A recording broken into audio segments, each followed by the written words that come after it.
वाक़े से वजू कितने हैं? बहुतों लोगों को ये पता नहीं होता है कि वजू किन किन चीज़ों से टूटता है। तो ऐसे 8 चीज़ें हैं जिनसे क्या वजू टूट जाता है। तो जिन चीज़ों से वजू टूटता है उनको क्या कहते हैं? नवाक़िसे वजू। क्या कहते हैं उनको? नवाक़िसे वजू। अब बताओ नवाक़िसे वजू कितने हैं? 8। नवाक़िसे वजू कितने हैं? 8। इसको आसानी के साथ समझो। जिस तरह से तस्वीर बनी पड़ी है इंसान के जिस्म से, चाहे वह सर हो कि मुंह हो कि उसका खुद का बॉडी यानी जिस्म, बदन या शर्मगाह, इन जगहों से अगर कोई चीज निकलता है, कुल मिला के 8 चीजें 4 हिस्सों से, तो वजू इंसान का क्या होता है? टूट जाता है। अब देखो सर है, ऊपर की बॉडी सर। अब सर से कितनी चीजें हैं? 2 चीज। सर से कितनी चीजें हैं? 2 चीज, जैसा कि इस तस्वीर में दिख रहा है।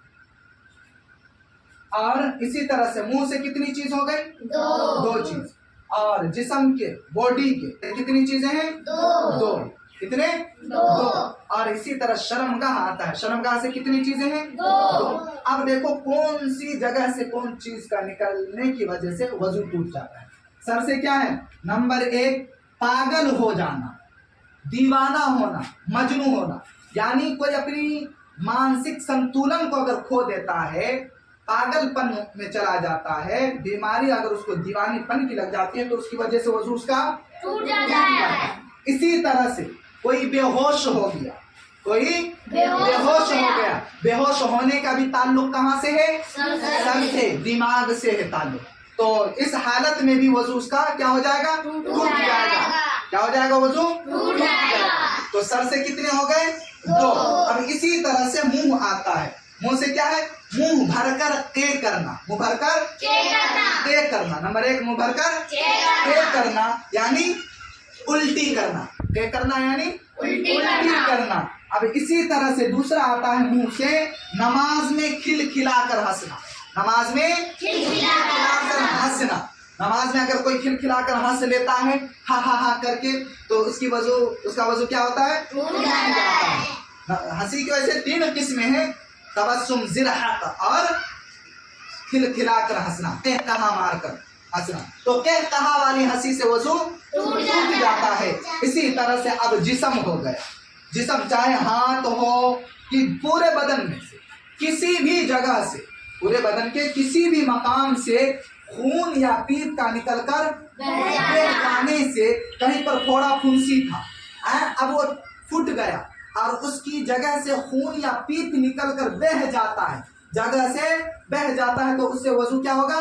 टूट जाएगा। बदन के किसी भी मकाम से खून या पीप का निकलकर बह जाने से वजू क्या होता है? टूट जाता है। इसी तरह से लेट कर या सहारा लगाकर, किसी चीज का सहारा लगाकर या लेट कर बिस्तर पे सो जाने से भी, इसका भी ताल्लुक किससे है? जिस्म से, बदन से ताल्लुक है इसका। लेट कर और सोने का ताल्लुक किससे है? बदन से है। तो इस हालत में अगर कोई लेट कर या सहारा लगाकर सोता है तो इससे भी वजू टूट जाता है। अब इसी तरह से 2 चीजें बाकी है, कुल मिलाकर 6 हो गए। अब दूसरी 2 चीज जो, चौथी 2 चीज जो है जिसका ताल्लुक कहाँ से है? शर्मगाह से है। शर्मगाह से क्या क्या चीज?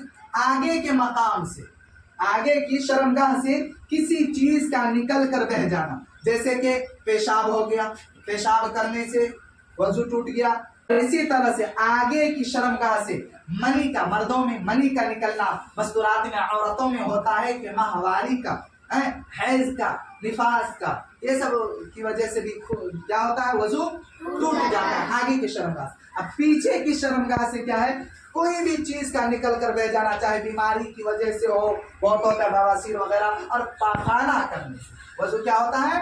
टूट जाता है। कुल मिलाकर ये कितनी चीजें हो गई? 8 चीजें हो गई। कितनी चीजें हो गई? 8। 2 सर से, 2 सर से, 2 सर से, 2 मुंह से, 2 4। इसी तरह से पूरे जिस्म से 2 चीजें हो गई। कितने हो गए? 6। और इसी तरह 2 शर्मगाह से कितने हो गए? 8। तो नवाक़िसे वजू कितने हो गए? 8। नवाक़िसे वजू कितने हैं? 8। तो ये 8 चीजें आपको याद रहेगी इंशाअल्लाह। याद रहने के साथ साथ समझ गए कि नहीं समझे? समझ गए ना? देखो एक इंसान है, अब इस इंसान के کون سی جگہ سے کیا چیز نکلے گی جس کی وجہ سے ہمارا وضو کیا ہوگا؟ سمجھ گئے نا؟